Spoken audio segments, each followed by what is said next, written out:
Good morning and welcome. Welcome to First Unitarian Universalist Church of Richmond.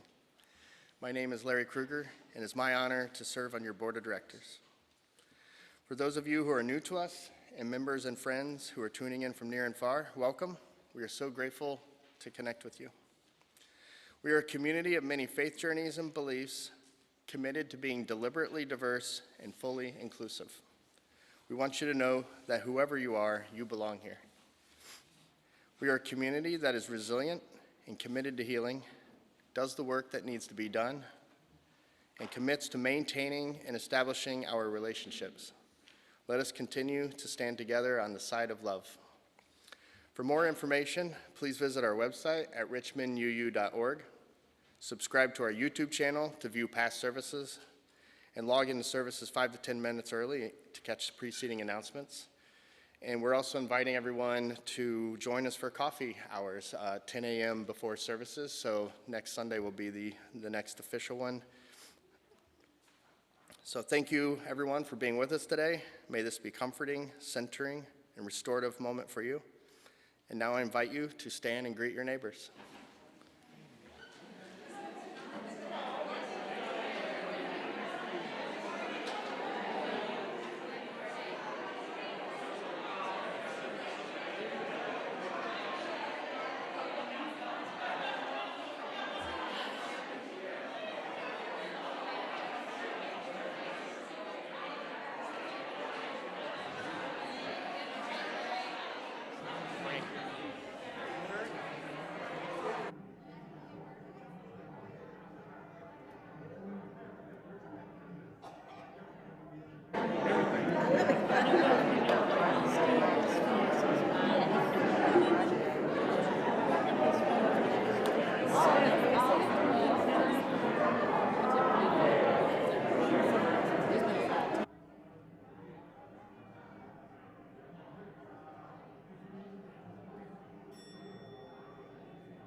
Recombobulate, and we will now stand for our opening hymn, 151, I Wish I Knew How. Know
morning again, everyone. So good to see you here today on this Memorial Day Sunday. Thank you for coming out on a holiday weekend. If you hadn't noticed, there's no screens behind me today, so enjoy looking at your hymnals for the music. And at a certain point, we will have a couple videos that I'll direct you to the back for. Luckily, our TV is still working, so that's a good thing. So, my name is Lauren Levewood, and many of you know that I have been your intern minister for over a year. And thank you for worshiping with me today on the final day of my internship. It has been really a pleasure getting to know you over the past year, and I really look forward to getting to know you more because I get to come back in July and serve as your assistant minister for another year, and I'm so grateful to be able to do that. Thank you. Thank you. Well, I appreciate that moment of joy because it's been a hard past couple of weeks, and I am going to talk about that today because I know that it's on our hearts. I know that you all are probably tired, like I am, tired of senseless gun violence, tired of not feeling safe in places like the grocery store, the movie theater, our schools, sometimes even in our own skin. As we gather together to honor this Memorial Day weekend, we gather to remember those who died in service, and we can't help but include all lives lost to violence in so many different kinds of war. I wish we all knew how it felt to be free of this violence. Like we sang in our opening hymn, and I know that showing up together in community and sharing our feelings with one another is one thing that we can do to keep the vision of a loving world that we so desire to live in. So we're going to dream about that today together while we also grieve. Thank you, whether you're worshiping here or online. Thank you for coming together to do this act, this holy act of worshiping and being together today. The following words were written by Nicole McKay. We gather to remember. We gather to remember those who could not grow old and those forced to grow old long before their time. We gather to mourn and grieve with one another all of our losses, the people, the stories, the loved ones, and the futures that could have been. We gather to do the hard work of facing the difficult realities of our present and our past, where there is conflict, violence, war, and hatred. We gather to hold space for silence as we try to make meaning of our history, to help us work for peace and justice today. We gather to rekindle our source of hope for our future by recognizing in one another our shared humanity as we join in a concerted commitment for a better tomorrow. We gather because we need community to do all of this holy work. Come, friends, and enter a time of worship together today where we will do the holy work of remembering and visioning for the future that could be. Welcome to worship service for this year's Memorial Day.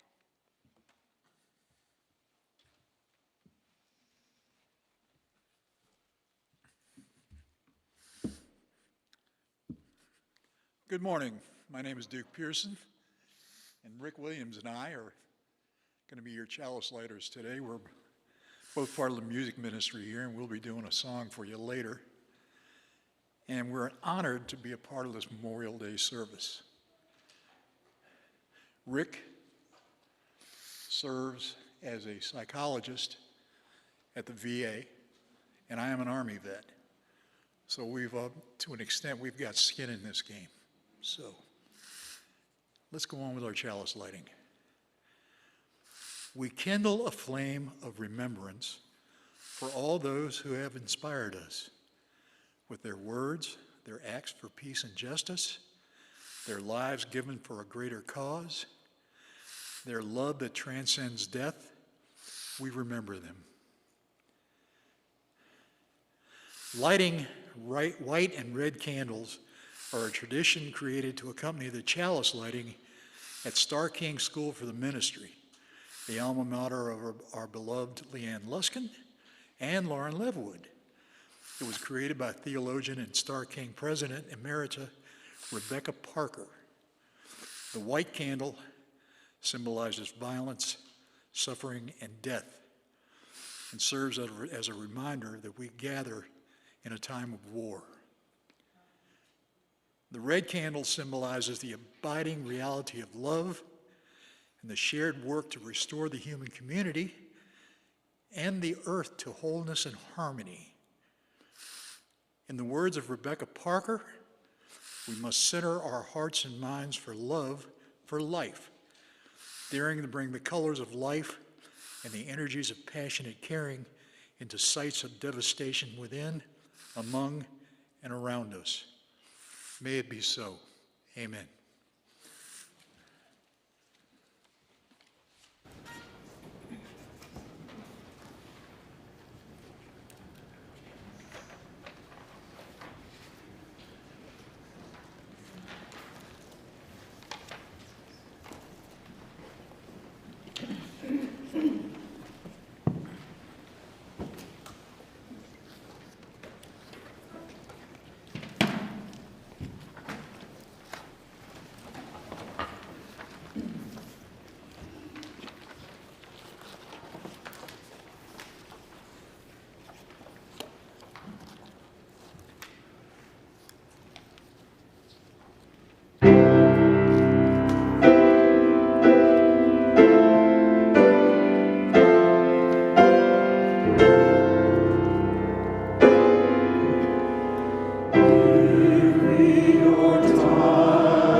Give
are so lucky to have one voice choir with us today. Thank you all so much. So good to have you here. So now we're going to enter into a time of meditation. I'd like to invite you to get a little more comfortable in your seat. Close your eyes if that feels good. And bring your attention to the sacred ground of your body. Let your attention drift over the landscape of your body, mind, and emotions. What is the weather like inside today?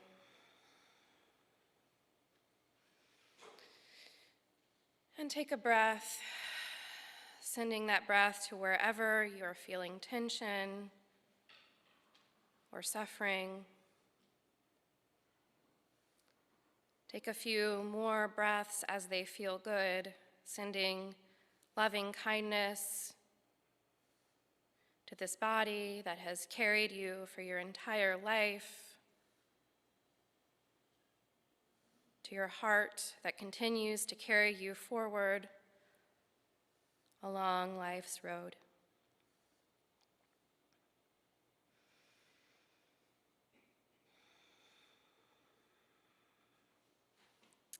And now let us join together for a few moments of silent meditation.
Please keep your eyes closed or assume a position of reverence for our prayer.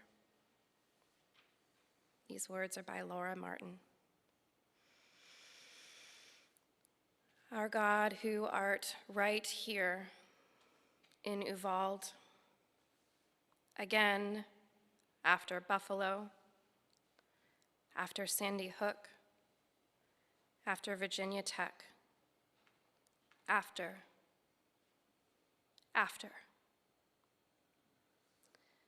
Hallowed be thy gunshot body. Thy kingdom does not come today. We give you this day our outrage and our mourning. Lead us not into the temptation of apathy and resignation. Deliver us from the evil of idolatrous prayers prayed while children are given up on altars built for guns. For thine is the dying, and ours is the doing. And both of us meet in the work of rising again.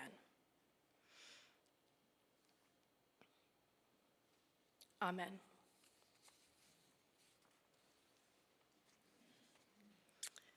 And may you remain seated if you wish. Our meditation hymn is number 15, The Lone Wild Bird.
Good morning.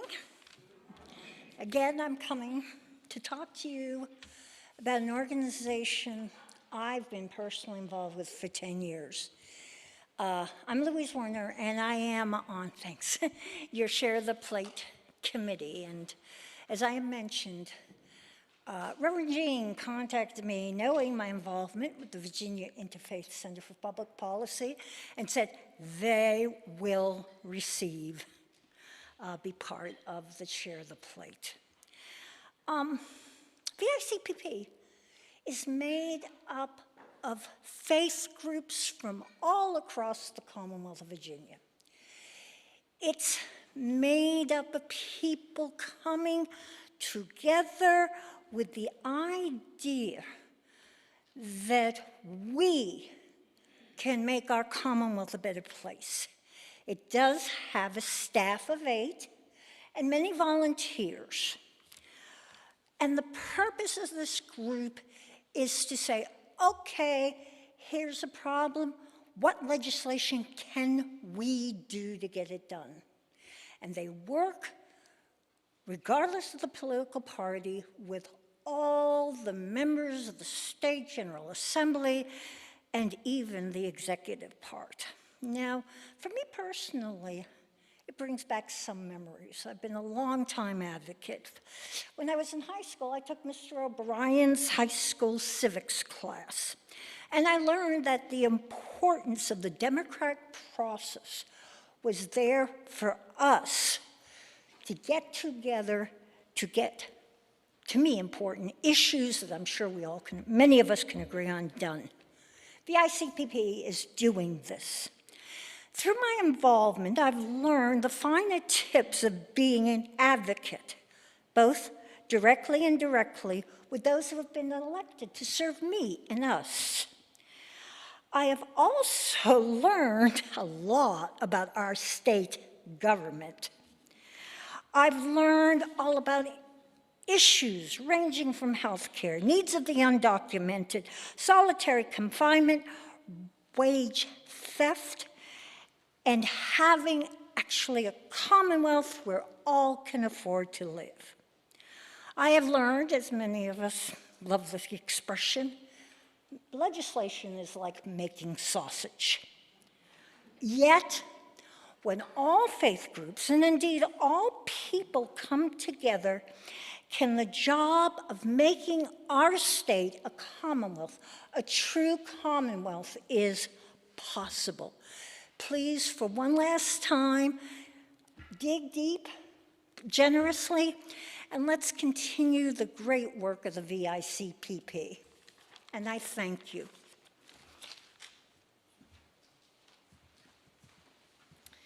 Thank you, Louise. And I want to remind everyone here that we have ways to give listed on the screen behind you. And we actually are collecting offering in person. You can look to the back. Our ushers have white envelopes. And if you'd like to have one of those, just raise your hand and grab one. And you can place that envelope in the lobby collection basket after the service is through.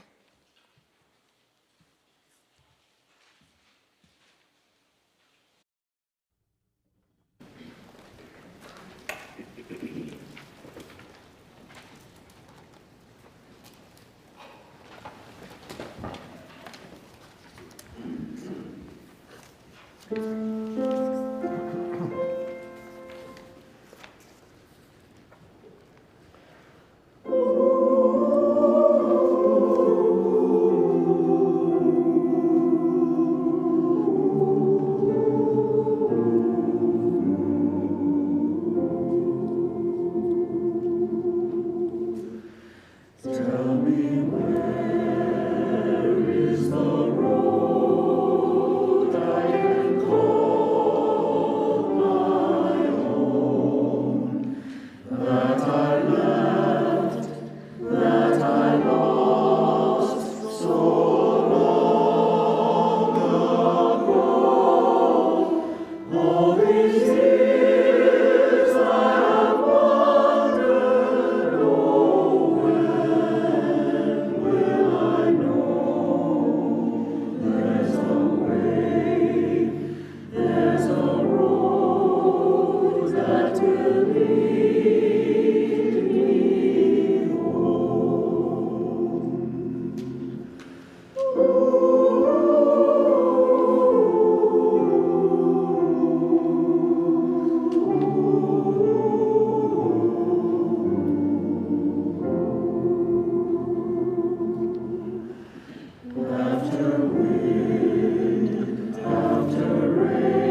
going to direct you to turn around for our worship associate, Joanna Landrum's words.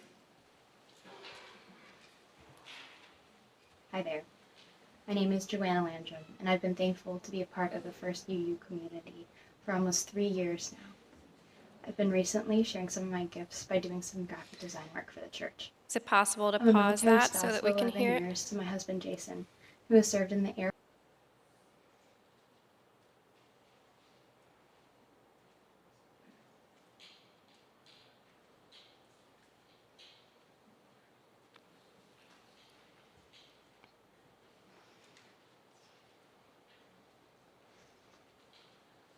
Hi there. My name is Joanna Landrum, and I've been thankful to be a part of the First UU community for almost 3 years now. I've been recently sharing some of Oh, my we gifts worked by out doing that we some could graphic design see. work.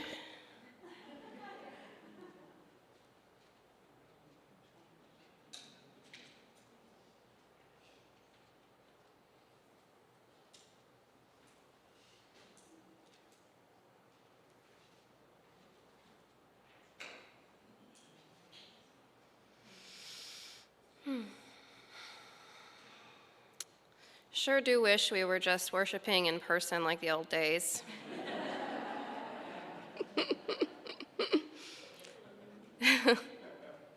Though I'm glad we make it accessible for those at home.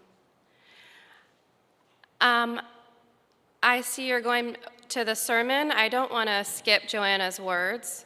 Okay, you're working on it? Okay, great. Yeah, sounds good.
So unfortunately, I don't have all of Joanna's words, but I'm going to say a few of them for you while those online are able to watch her video. So I'm going to just wait until, Hi there. okay, so that's queued My up. name is Joanna Landrum. and So I've you been can thankful look to be a part of the behind First you Union and see community for almost Joanna. 3 years now. I've been She recently sharing some of my is gifts by doing some graphic describing design work for the church. that she's I'm a military actually spouse of 11 doing years this to my video husband, at Jason, home who because she served in has the a Air small Force and the Army child for over who 14 hasn't been years. able to be Our vaccinated yet. 4-year-old son Quinn There is he the reason is. I'm not there in person today. So we With COVID made this cases being extremely accessible high for right now, her it seems to safer do to participate online. from a distance since Her he's not husband eligible has to be also vaccinated yet. served in the military for Behind 14 me is a years. picture of my husband's grandfather, And James she's Dennis going to Landrum, tell or you Daddy, a waving story. the I'm American sorry, I flag in the air can't with glee. remember. Maybe This some of you iconic can photo tell me is from the history of this liberation of the iconic American prisoner photo.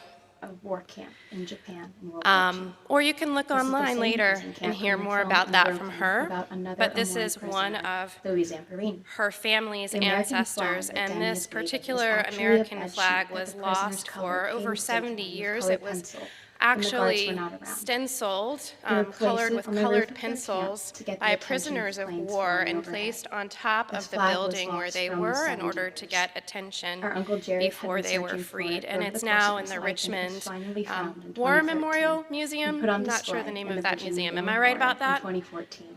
Yeah? Okay. My husband and I would So like that's to a little bit of encourage you history to that take a she's visit to the encouraging War you to check Memorial out. to see a piece And of our family's then history and the she detail that these was going POWs to, put or into is this flag while being reading held her captive. words During this solemn weekend, for we remember a those who poem didn't that make it she home, wrote those who were lost for this Memorial in the Day. various So let conflicts me of our read you nation's history. her words Memorial now. Day is full And by of the very way, I had a complicated chance to feelings have as we some reflect on really those who great gave their conversations lives with Joanna, selflessly. also with My husband and I only Regina, ask Reverend that you take some Jean's time and reflect Army on those feelings, spouse particularly being mindful about of those who Memorial gave their Day and its lives. importance, and I The appreciate following piece the is something I complexity she wrote brings while to this reflecting poem. on those we mourn this week. We mourn. For the spouses mourn. left behind, we mourn. For the spouses left For behind, the children left mourn. behind, we mourn. for the children left behind, For the prisoners of war who mourn. never came home, we for the mourn. prisoners of war who For the never came home, never-ending wars, we mourn. we mourn. For the never-ending For the trillions wars, spent on war equipment mourn. instead of on the people serving, trillions we spent on mourn. war For equipment those who gave instead their lives of on in the order people serving, to have health insurance or tuition For those who assistance, gave their we lives in mourn. order to have health insurance or For those tuition who served assistance, their homeland mourn. and returned to For those find who themselves served their homeland houseless. and returned we to mourn. find themselves houseless. For those We who mourn. faced discrimination and harassment For those who during their faced service discrimination and their harassment lives during their taken service, by their and their fellow lives personnel, taken by their fellow we personnel. mourn. We mourn. For the 22 a day who choose to For the end their 22 a lives day because their choose to nation end their couldn't lives serve them because as their they nation served their nation. couldn't serve them We mourn. as they served their nation. For those who gave We their mourn. lives in the service of a God they believed For in, those who gave their we lives mourn. in the service of a God they believed For those in, who gave their we mourn. lives in service of a nation For those who they gave their believed lives in in, the service of a nation we mourn. they believed in. For we those mourn. who gave their lives For those who gave their lives in the service in of the service others, of others, we mourn. we mourn.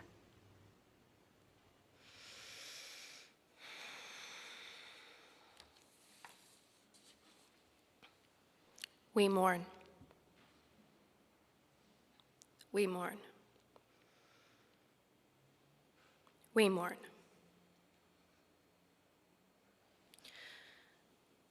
On today, this Memorial Day, Sunday, we gather to honor those who've died in service of others. This worship service is dedicated in remembrance of those who gave the ultimate sacrifice, themselves, their lives. This time together is intended to be a balm of remembrance for their families and friends who are left behind. And I believe this service has been those things so far, but unfortunately, as you know, it needs to be more. We can't just talk about Memorial Day. Today, we have to acknowledge the complexity and importance of honoring lives lost to war, yes, and the care we are called to give their families and loved ones who grieve the ones who are gone, and we also grieve other fresh losses, losses so gut-wrenching that I would be remiss as one of your ministers not to mention them today. This community, this church, has held vigil twice in the past 10 days to grieve and wrestle with the reality of a rash of heinous mass murders on our soil. Murders of innocent people shopping for birthday cakes at the grocery store. Murders of children watching movies in their 4th grade classroom. Unfortunately, this sermon today must be more than I originally intended it to be because there are far too many kinds of war, far too many losses, not to name them and honor them. So, for the parents and grandparents left behind, we mourn. For the children and teachers we can never get back, we mourn. For those assaulted for the incredible melanin of their skin, we mourn. For the never-ending war on humanity, we plead, why? For the laws that protect assault rifles more than people, we must fight to change them. For those whose lives were taken by crimes of hate, let's get this straight. We can call it mental illness if we want to, but those in my life who struggle with mental illness are not all hateful. Let's call it hate. For those whose lives were taken by crimes of hate, we must persist in their memory. We must do better. For those who died and who will continue to die in a world that is failing us, we must weave a new story. Are you with me? Good. For the people of the future who deserve our love and care, for our future children, we must work for justice. The precious beauty of their lives and all life demands it.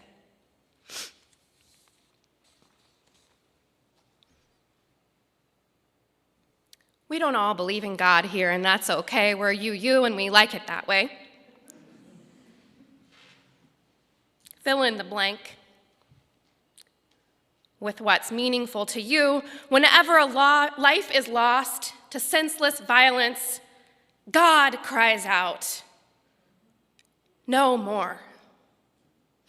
The spirit of life and love cries out, no more. And whether or not you and I believe in a God that can save us, we as a community must be the body of God. We must embody the spirit of love together to save ourselves.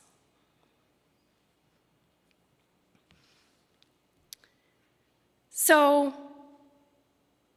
whenever a life is lost to senseless violence, we must cry out. We must cry out with an urgency to remember them and to do better in their honor. And quite frankly, what better day to celebrate Memorial Day and to honor these lives? Because today is a day that we honor those who have sacrificed. Although you know that these other lives I'm talking about were not sacrificed willingly. Love demands that we persist. Our hearts demand that we act in alignment with our values, our principles, and our prayers for a just, equitable, and compassionate world. Those words are from our principles. justice, equity, and compassion. We covenant to creating those things. If you attended the vigils this weekend, you know that I've been leaning pretty hard on a book by Valerie Carr called See No Stranger. In it, Carr offers a blueprint of how to love during a time of turmoil. She begins by describing how to open our hearts to loving others by getting close enough to know them, grieve for them, and fight for them.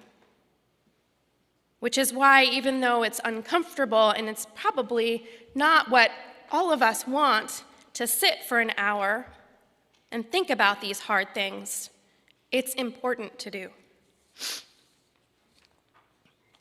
And I'm proud of this community because over the past 2 weeks, this community has done that holy work. Last week during our vigil for Buffalo, we listened together to a haunting song set to music of the last words of unarmed Black men and boys. Yesterday, during our vigil for Uvalde, we read aloud the names of 21 students and teachers who were killed at Robb Elementary School. As those names were read aloud, our community, including our children, used their felt chalice and brought felt chalice flames and placed them on the chalice board that they use for their Sunday worship in honor of each child and teacher. I really wish they didn't have to do that.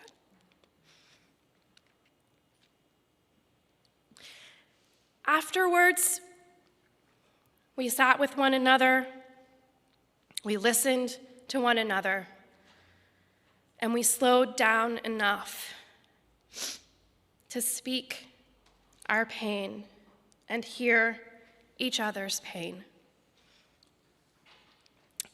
Getting proximate to pain isn't easy, and it's not sustainable to do every moment of every day, but there's no way out of the pain in our society but through. We can't go around it. There's no way out but through. We have to feel it. And yet, I'm comforted by Valerie Carr, who says, it's all right if that feels like too much sometimes, because it is. We weren't made to do this all the time. If weathering violence and injustice feels too hard, that's okay. It should feel that way. We weren't meant to live and die like this. So we can pace ourselves. We can do the work for others and step back when we need to tend to ourselves. Yet Carr reminds us that the heart is a muscle. The more you use it, the stronger it becomes.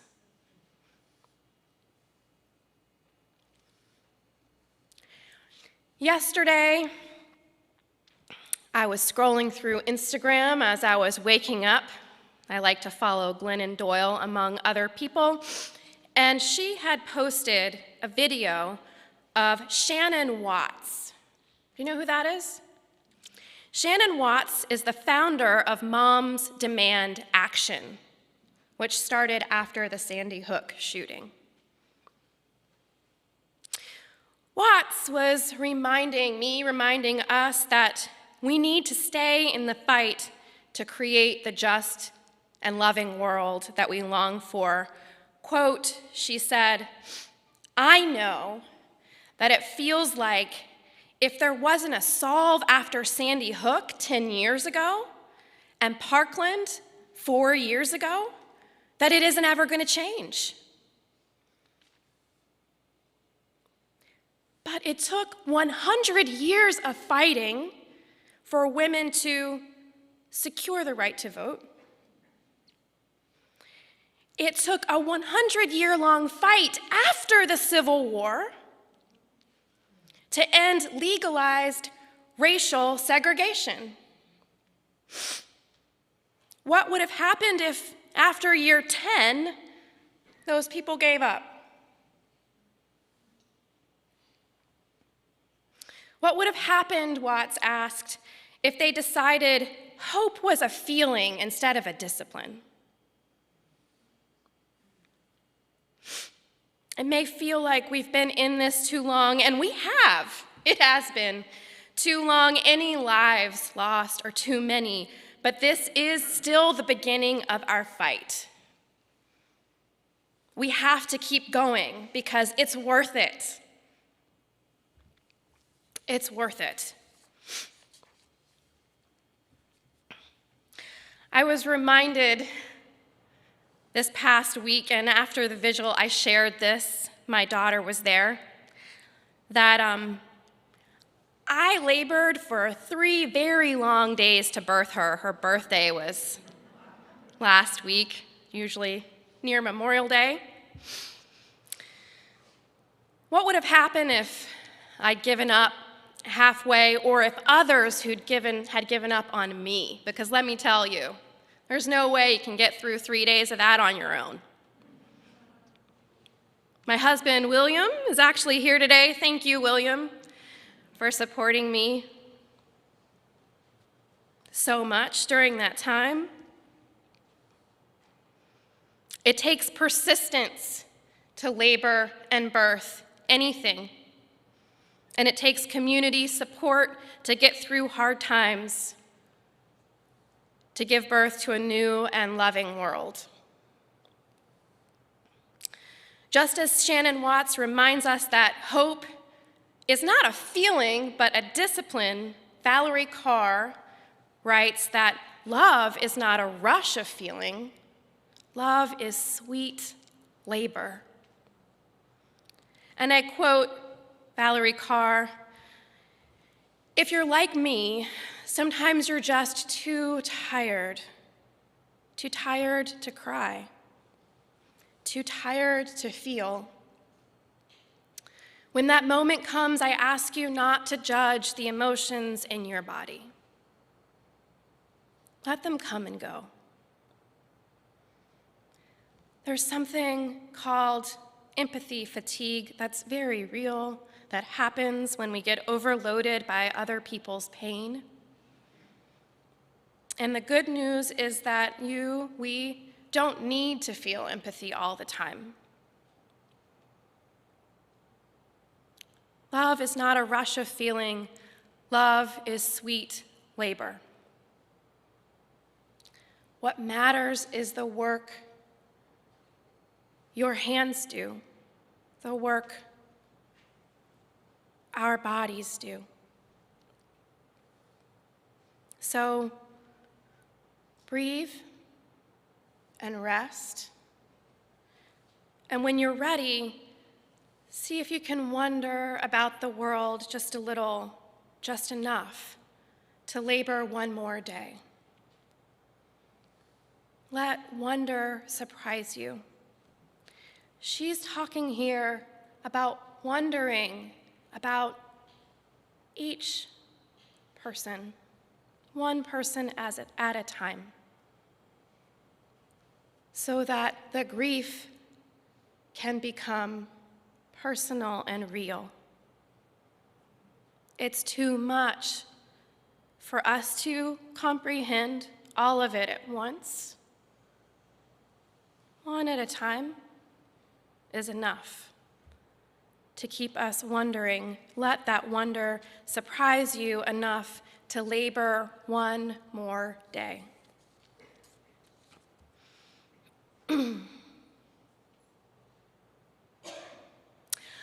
Over the past year as your intern, I've spent time in wonder with this community.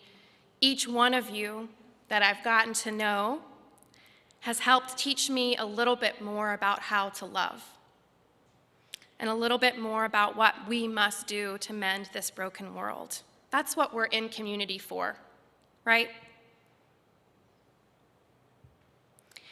Over the past few weeks, I was able to spend a time with a few of you from our community who've been closest to war. Let's bring it back to Memorial Day for a little bit before we conclude.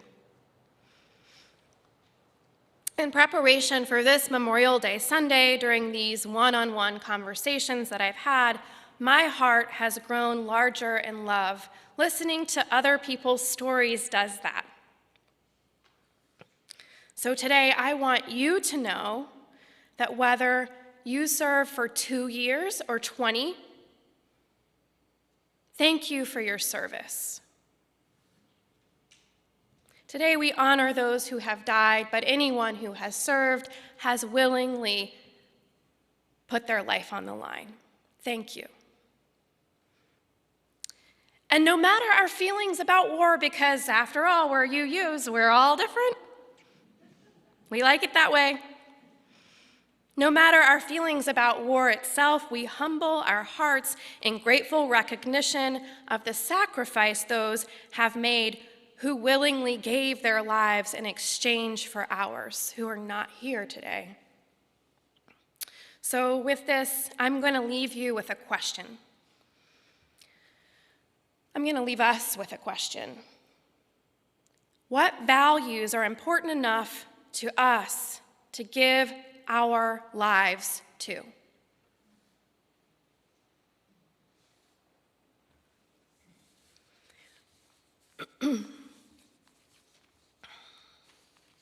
What values are important enough for us to give our lives to? No, the end of my sermon is gone.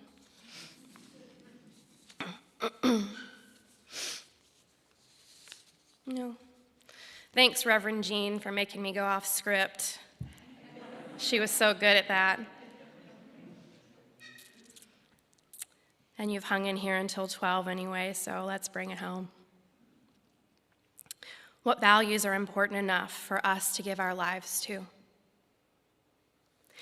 You know, I was planning to talk a little bit about our principles. I'm a bad UU, or maybe I'm a good UU. I can't quote them all. I have to look them up every time. You'd think if I was a minister, I could memorize them by now. But our principles call us into covenant with one another. Now, we don't like dogma. Maybe you all don't like the word vow, but I consider them to be promises. We state that we covenant to affirm and promote these principles. And a covenant to me is a promise. We covenant to affirm and promote the inherent worth and dignity of every life. If we don't do this, we've broken our vow. We covenant. This community voted on the 8th principle to covenant to dismantle racism and other oppressions in our community and society. If we don't do that, we've broken our vow. So let's do that together. I'm not going to leave us with the next steps to take, and I know that's maybe not fair,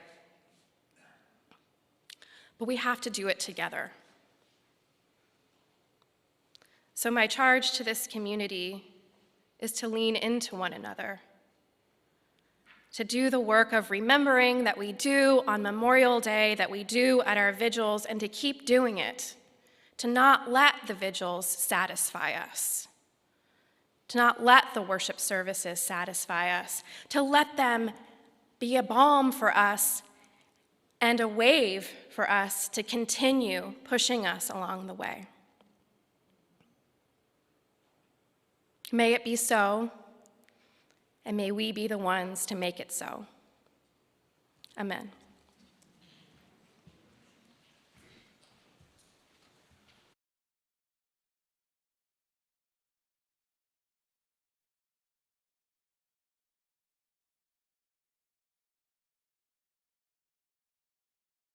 There's an old adage that says, all gave some and some gave all. And it's not really an adage, it's the truth, the naked truth. And today on Memorial Day, you'll drive by a cemetery and you'll see small American flags on many, many, many graves. And when you see that, think about the cost that people have paid so you could sit in this church and be yourselves. Thank you.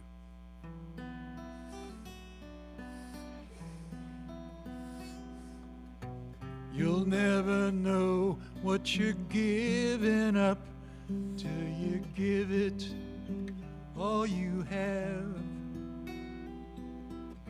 Sometimes it's blood, sometimes it's tears, and sometimes it's all you love. But if you're willing to pay the cost, the price just might be you. Remember this when you start your quest. It's the righteous thing to do. Be careful what you wish for, 'cause your wish just might come true. Heroes are made, not born, you see. Ooh. You'll never know what kind of hero you might be. Don't be surprised if you feel used up when you use yourself this way. You might feel pain, you might feel lost, or sadness in shades of gray. You may come out the other side, a person you don't know. You may be broken for all times, but the scars will never show. You made the world a better place, at least you hope you did. Heroes are made, not born, you see. Ooh. You'll never know what kind of hero you might be. You never know what kind of hero you might be.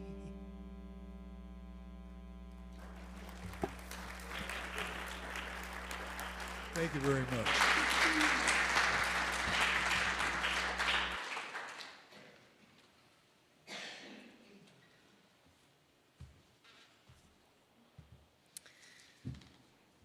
So now we have another video of Joanna extinguishing our chalice. So I'd like to invite you to go ahead and play that, yeah? For those at home. When the candle dims, Oh, the wax almost spent, the light turns amber like a sunset. Still it provides light. Still it provides heat. Still it can kindle a new flame and pass its glow on, and contribute to new illumination when sunsets turn to new days, when seasons transform all.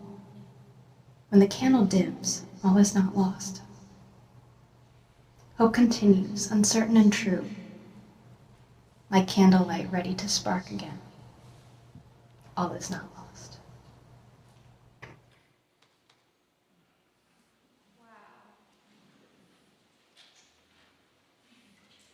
you know, when things like that happen, I really feel like somebody's playing with us. We got through a hard time together today, and then we were rewarded by Joanna's voice and words.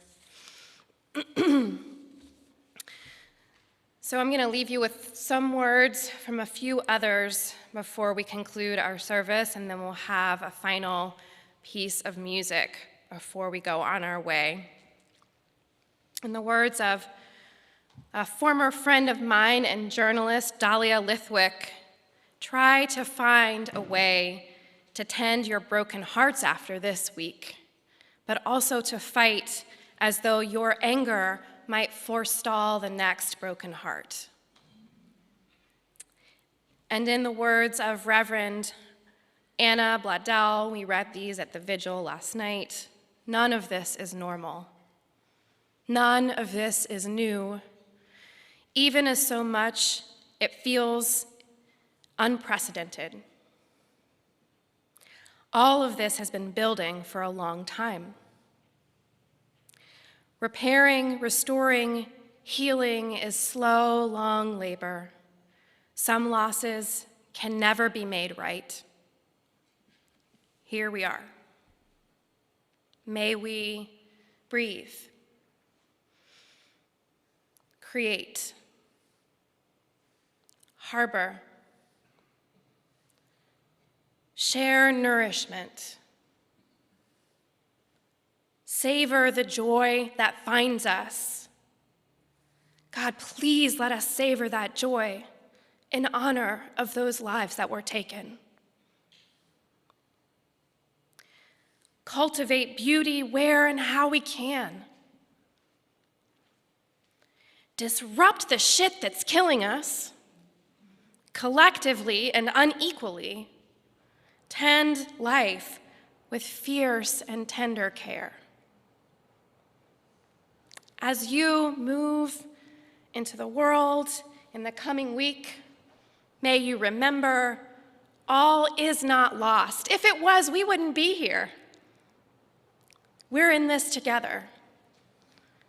May we honor the memories of our beloved dead while we move into the coming days, living in their honor, charged to create more beauty for the people of the future yet to come.